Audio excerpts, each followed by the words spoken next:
Hey everyone, welcome to another deep dive with me. And as always, our expert is here with us today. And we're going to be talking about the California wildfires, specifically the Palisades and the Eaton fires that happened just last week, actually. So pretty recent stuff. And we have a ton of articles and reports for this one. So we're going to do our best to kind of, give you the really important stuff, kind of the key takeaways. Yeah, we'll distill it all down. And what's really interesting is that these are happening in January. Oh, yeah. And I'm just going to say that's what's so crazy about this. Think about wildfires in California in January. Yeah, you think summer, you think fall. Exactly. January, it's very unusual. Yeah. So that's what makes this even more alarming, right? So first things first, let's just get a handle on how big these fires actually are. We're seeing reports on both the Palisades and Eaton fires. Can you kind of give us a lay of the land? Like, what are we looking at here? Yeah, so the Palisades fire started on January 7th, and it's near Pacific Palisades in L.A. And as of today, January 13th, it's burned through almost 24,000 acres. Wow. And it's only 14% contained. Jeez. So that's pretty significant. And in terms of damage, we're looking at roughly 5,000 structures that have been damaged or destroyed. And the speed at which this thing spread is really kind of mind-boggling. Yeah. I mean, are we talking like faster than someone running a 100-meter dash? Oh, yeah. Oh, my gosh. Absolutely. That's terrifying. Yeah, it's incredibly fast-moving. And then, of course, you've got the Eaton fire as well. Right, the Eaton fire. It was also started on January 7th over in Eaton Canyon. This one has burned through over 14,000 acres and is currently 33% contained. The damage here is even more extensive. We're looking at over 7,000 structures impacted. And this fire spread through multiple communities, even got pretty close to Mount Wilson. Gosh, it's hard to even fathom that scale of destruction. Thousands of buildings, people forced from their homes. I mean, it's just heartbreaking. So we've got those two. And then I know I'm also seeing some stuff here about the Hearst and the Kenneth fires. Were those as bad? Those were significant as well, but thankfully they're pretty much under control now. Okay. The focus really remains on Palisades and Eaton, which are both still actively burning. Gotcha. Okay, so we've got these massive fires raging. I mean, what in the world is fueling this inferno? I know you've got some insights into the conditions that are making this so bad. Well, it's not just one thing. It's a perfect storm of factors. Yeah. That have come together. First up, you've got the Santa Ana winds. Yeah. They're notorious for fueling fires in Southern California. And during these fires, they were absolutely ferocious. Gusts were clocked at over 100 miles per hour in some areas. 100 miles an hour. Yeah, it's like a giant bellows just fanning the flames, making them incredibly difficult to fight. So like if you're trying to blow out a birthday candle and somebody's got a leaf blower pointed at it. Exactly. It's like that. I can't even imagine. Yeah, and then on top of the wind, you've got bone dry air. Right. Parched vegetation. It's just like... I mean, it's the perfect recipe for a wildfire to just explode. Yeah. It's like a tinderbox just waiting for a spark. Yeah. And to make matters worse, California's been in a drought for what feels like forever, so everything is even drier than usual. Yeah, it's a recipe for disaster. Yeah. So we've got these Santa Ana winds, we've got this dry brush. I know you also want to talk about kind of the elephant in the room, which is climate change. Right. And it's always tough to say, any one specific fire is directly caused by climate change. Yeah. But there's no question that the long-term warming trend is making these kinds of conditions more common and more severe. Mm-hmm. This isn't just a California problem. This is a global pattern we're seeing. Mm-hmm. Higher temperatures, less rain, stronger winds. It all adds up to a much greater risk of these mega fires. So we're not just dealing with bad luck here. There's a bigger force at play. Unfortunately. Okay, so we've talked about kind of what's fueling this inferno, but we also need to talk about the human cost of these fires. Your sources really paint a grim picture of the devastation. Yeah, it's the first thing we have to acknowledge is the tragic loss of life. Mm-hmm. At least 24 people have died as a result of these fires. Mm-hmm. And that's, it's a stark reminder of the real human cost of these disasters. Right. And then you've got the evacuations. We're talking almost 180,000 people forced to flee their homes. Wow. Imagine the upheaval, the disruption to families, the stress. It's just unimaginable. And on top of that, you've got the physical damage as well. Absolutely. Over 13,400 structures have been either destroyed or damaged. That's homes, businesses, livelihoods, literally going up in smoke. It's crazy. And it's not just the immediate impact of the flames either, right? I mean, those smoke plumes are massive. Yeah, they create hazardous air quality across a huge area. And that's not just a danger in the immediate term. Breathing in that smoke can have serious long-term health effects. So this is like a multi-layered crisis with consequences that are going to ripple out for a long time. Absolutely. Now, you've also included some information about how both President Biden and President-elect Trump are responding to this crisis. And it seems like they're coming at it from very different angles. Yeah, the responses have been pretty distinct. Yeah. So President Biden's focus has really been on immediate aid, mobilizing federal resources, and working very closely with state and local officials. Okay. He's already approved a major disaster declaration for California, which unlocks a lot of federal funding and support. He's also got FEMA on the ground, assessing the needs of those communities, and he's mobilized firefighting resources like air tankers and helicopters through the U.S. Forest Service. So very hands-on, boots-on-the-ground approach from President Biden. Yeah, very action-oriented. It sounds like he's really pulling out all the stops. So what about President-elect Trump? What's his take on this? President-elect Trump's response has been more critical. He's been very vocal about what he sees as mismanagement of the fires by California officials. He's used words like incompetent and inept to describe their handling of the situation, and has even made claims that he knows how to tackle these fires better himself. There's also been some back and forth about a supposed water restoration declaration that he alleges is diverting water resources away from firefighting efforts. But Governor Newsom's office has stated that no such declaration exists. Wow. So you've got one leader who's all about action and collaboration, and another who's taking a much more kind of confrontational approach. Yeah, definitely two different styles. It raises some really interesting questions about leadership in a crisis. It does. For sure. So, and speaking of the coming days, your sources are also flagging some pretty alarming forecasts. They're talking about something called a particularly dangerous situation warning. What is that? So that's basically a red flag warning on steroids. They're expecting an extremely heightened risk of fire danger in specific areas due to a really bad combination of strong winds and low humidity. And in this case, it covers a large swath of Southern California, starting early Tuesday morning and lasting through Wednesday afternoon. So what exactly are they predicting here? Are we talking about a repeat of the conditions that caused these fires in the first place? Unfortunately, yeah. They're forecasting another round of Santa Ana winds, even stronger than the ones we just had. Oh, no. We could be seeing wind gusts up in the mountains that are reaching 70 miles per hour by Tuesday morning. And the humidity is expected to plummet down to a scary 8% in some places. They're calling it an extremely dangerous situation that could really cause these fires to explode in size. That's a chilling thought, especially with the devastation we've already seen. But on a slightly more hopeful note, it sounds like California is taking this new threat very seriously. You've got some information on their preparations. What are they doing to get ready? Yeah, it seems like they're pulling out all the stops. They've got firefighters and equipment pre-positioned all over Southern California, ready to jump into action at a moment's notice. We're talking engines, helicopters, bulldozers, you name it. Governor Newsom has also announced the deployment of over 14,000 personnel and over 1,700 pieces of firefighting equipment. So this is a massive mobilization effort. So they're not just focusing on putting out these current fires. They're also trying to get ahead of this wind event and prevent new ones from starting. Exactly. It's a two-pronged approach, containing what's burning now and preparing for what might come next. Yeah. And it's not just about firefighting either. They're taking steps to speed up recovery efforts and also to brace for the possibility of mudslides and flooding in those burn areas. Thinking ahead is crucial in disaster management. Absolutely. So we've covered a lot of ground here. The scale of these fires, the conditions that fueled them, the devastating human impact, the very different political responses, and now this looming threat of this new wind event. It's a lot to process, but out of all this information, what do you think is the most significant takeaway for people? For me, it's the timing of these fires. We're seeing these massive destructive wildfires in January, a time when we don't usually associate with peak fire season. And that really makes me think, what does this mean for the future of wildfires in California? Are we looking at a longer, more unpredictable fire season?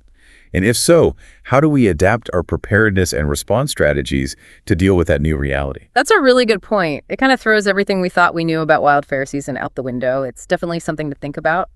But before we get too deep into those questions, I want to take a closer look at some of the specific actions that President Biden has taken in response to this crisis. Yeah, that's a great place to start. So let's unpack that after the break. Yeah. So let's unpack that. I'm particularly curious about this major disaster declaration that he approved. What does that actually mean on a practical level? It's a significant step because it basically empowers FEMA, to step in and coordinate all the disaster relief efforts, Right. which is really crucial for making sure everything runs smoothly and efficiently. It also opens the door for a lot of federal funding to start flowing to the individuals and communities that have been hit by these fires. So it's not just about putting out the flames. It's about actually helping people to pick up the pieces and rebuild their life. Exactly. And there's this program called FEMA's Critical Needs Assistance that I think is really worth highlighting. It's a one-time payment of $750 to survivors to help them get those really essential items, food, water, clothing, those immediate necessities. It's not a fortune, but it's definitely a step in the right direction. Absolutely. It sounds like they're really trying to cover all the bases there. What about that increased federal assistance for managing the fires themselves? How does that work? So normally the federal government covers about 75% of the eligible costs for things like, actually fighting the fires, clearing debris, all that stuff.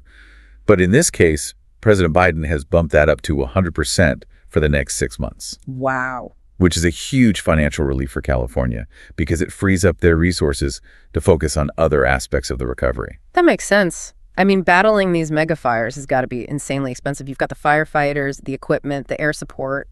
It all adds up. Yeah, you're talking billions of dollars. Oh, yeah. And then you've got the long-term costs, rebuilding infrastructure, supporting displaced families, dealing with the health fallout from all that smoke inhalation. Right. It's a massive undertaking. Speaking of the health impacts, your sources really emphasize this whole air quality issue. The smoke is an obvious concern in the short term.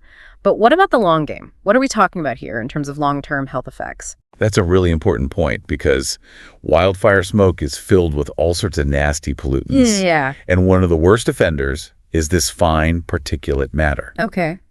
The stuff that can actually lodge deep down in your lungs and cause all sorts of problems. Right. Respiratory issues, heart problems, even an increased risk of certain cancers. And the scary thing is that these effects can linger long after the fires are out. So it's not just something that people with asthma or COPD have to worry about. It's something that anyone who is exposed to that smoke should be thinking about. Absolutely. Yeah. And it's especially concerning for those who are most vulnerable, kids, the elderly, pregnant women. Mm-hmm. We really need to keep a close eye on those long-term health consequences. It's a stark reminder that the impact of these fires goes way beyond just the immediate damage you see on the news. Yeah. So I want to circle back to President-elect Trump's response for a minute. You mentioned that he's been pretty critical of California officials. What exactly is he saying they did wrong? Well, his statements have been a bit vague, to be honest. He's thrown around words like incompetent and said they don't know how to put out fires. But he hasn't really provided any concrete examples or offered any specific alternative solutions. It feels a bit more like he's pointing fingers than actually trying to be constructive. Right. And what about his claim that Governor Newsom is putting environmental policies ahead of public safety? Is there any truth to that? That seems to stem from this idea of a water restoration declaration that he claims is diverting water away from fighting the fires. Right. But as we mentioned earlier, Governor Newsom's office insists that no such declaration exists. So it seems like there might be a bit of a misunderstanding of California's water policies. Okay. Or perhaps a bit of political spin. So more about scoring political points than engaging in a factual debate. It does seem that way. And what's interesting is that Governor Newsom and other California officials have actually publicly invited President-elect Trump to come see the fire damage firsthand.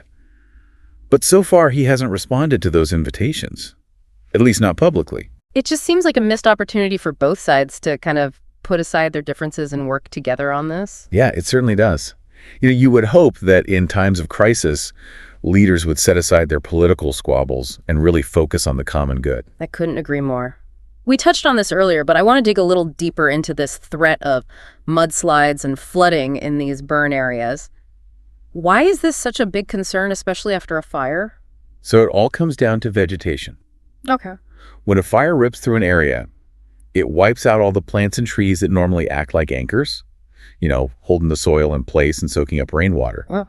So without that protective layer, the ground becomes really vulnerable to erosion. So even after the fires die down, the danger isn't necessarily over. Not at all. And California is already susceptible to mudslides and flooding during the rainy season. So these burned areas are really like sitting ducks. So what are they doing to try and prevent that? Well, they're trying to get ahead of it. They're sending out teams to assess, how badly burned different areas are. And that helps them to pinpoint the spots that are most at risk for mudslides. Yeah. Then they can start deploying resources to those areas. Things like sandbags, barriers to control erosion, even clearing out debris to try to improve drainage. So it's a proactive approach, trying to anticipate these problems and head them off before they turn into disasters. Exactly. And it also involves educating people who live in those areas about the risks. Right. And what they can do to be prepared. Yeah. Things like knowing the evacuation routes, having emergency supplies ready, being able to spot the warning signs of a mudslide. Right. Preparedness is key. Makes sense. Yeah. So they're fighting the fires, they're prepping for potential mudslides, and they're dealing with the immediate aftermath. Well, what about the economic fallout from all of this? These fires have got to have a huge impact on the state's economy. Yeah, it's still too early to put an exact dollar figure on it. Yeah. But it's undoubtedly going to be massive. You've got the cost of all the homes and businesses that have been destroyed, the impact on tourism, the expense of actually fighting these fires and cleaning up afterward. And then you've got the long-term costs, rebuilding infrastructure, providing health care for people affected by the smoke, supporting families who've lost everything. It's like this domino effect that just ripples out and impacts every part of the community. Absolutely. Yeah. And we can't forget about those indirect costs, things like lost productivity, disruptions to supply chains, the psychological toll that this takes on people. The economic ramifications are really far-reaching. It's a sobering reminder that the true cost of these disasters goes way beyond just that immediate damage. You mentioned earlier that these fires are happening outside the typical fire season. Can you break down what a normal fire season looks like in California? So traditionally, you're looking at late summer through fall for the most intense fire activity. That's when it's the hottest. The vegetation is at its driest, and those Santa Ana winds are really cranking. But lately, we've been seeing fires popping up more frequently during the winter months. So are we talking about an actual shift in the fire season itself, or are things just becoming more unpredictable? That's the million-dollar question. This whole climate change equation is really messing with weather patterns. We're getting warmer temperatures, drier conditions, and that's really stretching out the period when fires can easily ignite and spread. And this isn't just California either. It's a global trend. It's a scary thought. It seems like we can't just focus on, being prepared during certain months anymore. Fire preparedness needs to be a year-round thing. You hit the nail on the head. We can't afford to be complacent just because it's not the quote-unquote traditional fire season. These fires are a wake-up call. So before we move on to the next topic, what are some of the things that you're going to be watching closely in the coming days and weeks? What developments are you most interested in? Well, first and foremost, I'm going to be glued to the news, watching how they're doing with containing these current fires. Of course. Especially with those strong winds on the horizon. Right. Containment percentages, new evacuations, how effectively firefighters are battling those flames. Those are the key metrics. Okay. What else is on your radar? Well, I'm also going to be watching the political scene very closely. Oh, okay. Will we see any signs of the outgoing Biden administration and the incoming Trump administration working together on this? Will President-elect Trump soften his tone and maybe offer some concrete solutions? Or will we continue to see more finger-pointing and division? Yeah. That dynamic is going to be fascinating to watch. Yeah, it's going to be interesting to see how the politics play out against the backdrop of this crisis. Absolutely. And lastly, I'll be keeping a close eye on how those long-term recovery efforts are shaping up. How quickly is that federal aid reaching the people who so desperately need it? What steps are they taking to address that housing crisis that these fires have created? How are they preparing for those potential mudslides and floods? Right. These are all really critical issues that are going to determine how these communities are able to rebuild and recover. Yeah. It's about looking beyond that immediate crisis and thinking about the long game. That's a really great point. It's easy to get caught up in the here and now, but the real work begins after the fires are out. I want to pivot now to something that's been lurking in the background of all of this. And that's climate change. I think it deserves more than just a passing mention. What's your take on the role that it's playing in these devastating fires? You're absolutely right. It's not something we can just brush aside. Climate change is definitely a factor in intensifying these wildfires. Yeah. We're seeing a clear pattern: rising temperatures, longer droughts, drier vegetation, all of which create, the perfect conditions for these fires to spark and spread like wildfire. And it's not just a California thing, right? We're seeing this play out all over the world: Australia, the Amazon, even parts of Europe. It feels like we're at a tipping point. It's a global crisis. There's no doubt about it. Yeah. And it's not just wildfires. We're seeing more extreme weather events across the board. Okay. Hurricanes, floods, heat waves. They're all fueled by climate change. Yeah. It's a wake-up call that we need to take action. We need to take it now. I'll admit it can feel a little overwhelming sometimes. What can ordinary people actually do to make a difference? It feels like such a massive, complex problem. I get it. It's easy to feel powerless when you're facing something this big, but there are things we can do. First and foremost, we need to educate ourselves about the science behind climate change, Right. what's causing it, what the impacts are. Knowledge is power. So it starts with understanding the problem. Then what? Then we can start making changes in our own lives to reduce our carbon footprint. Simple things like driving less, using energy-efficient appliances, being mindful of our consumption habits, it all adds up. And we can support policies that promote renewable energy and hold our elected officials accountable for taking action on climate change. So it's about individual actions, but it's also about pushing for systemic change. Exactly. It's not just about swapping out a light bulb, although that's a good start. It's about transforming our energy systems, how we get around our entire approach to sustainability. Yeah. It's a big challenge, but it's not insurmountable. Well said. It's definitely a challenge we can't afford to ignore. Now, shifting gears a bit, you also have some information on how these fires are impacting wildlife. What's the story there? It's pretty grim, to be honest. Wildfires really wreak havoc on wildlife habitats. They displace animals, destroy their food sources, pollute their water sources with ash and debris. And it's not just the immediate effects. The smoke and the ash can linger in the air, making it hard for animals to breathe. So it's a multi-pronged threat to wildlife populations. Exactly. And it's tough to really assess the full scope of the damage while the fires are still raging. But we know from past wildfires that it can take a long time for wildlife to recover. Are there any particular species that are especially vulnerable in these fires?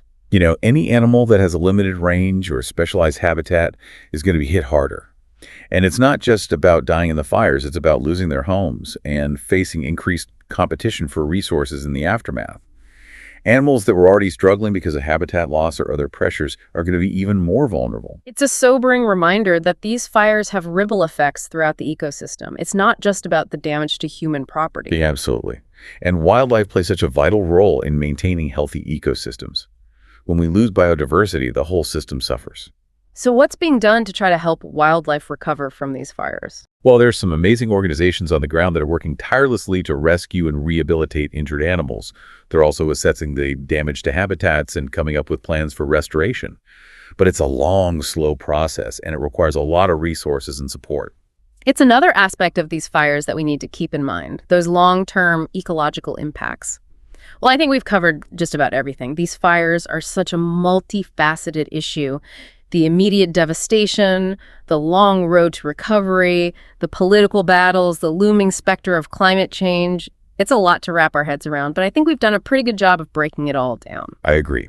And it's important to remember that this story is still unfolding. There's so much we don't know, and the situation is changing by the hour.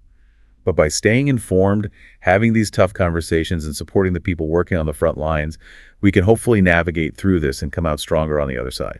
That's a great message to end on. Thank you so much for sharing your expertise with us today. It's been really enlightening. It was my pleasure.